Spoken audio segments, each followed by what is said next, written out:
আসসালামু আলাইকুম দর্শক বন্ধুরা, আমরা এখন আছি মক্কার বাইরে আয়েশা মসজিদে।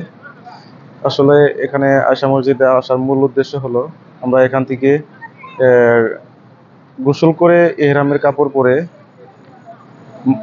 হজের উদ্দেশ্য মক্কার দিকে রওনা হব। ইনশাল্লাহ সকলে দোয়া করবেন আমরা সুন্দর সুষ্ঠুভাবে যেন উমরা হজ পালন করতে পারি।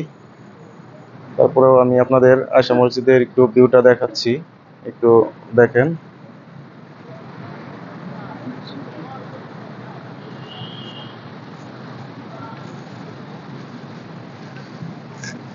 যে আমার পিছনের ব্যাকগ্রাউন্ডে যে মসজিদটা দেখতে পাচ্ছেন, এটা হলো আয়েশা মসজিদ।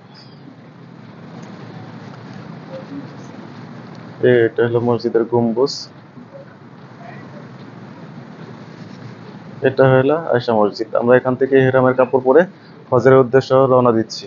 ইনশাল্লাহ সকলে দোয়া করবেন আমরা যেন সুন্দর মতো হজ পালন করতে পারি। 2 রাকাত নামাজ শেষ করে আয়েশা মসজিদ থেকে নামাজ শেষ করে এখন আমরা উমরা হজের উদ্দেশ্য রওনা হচ্ছি। সকলে দোয়া করবেন আমরা যেন ভালোভাবে হজ পালন করতে পারি। জাহাঙ্গীর ভাই কিছু বলেন।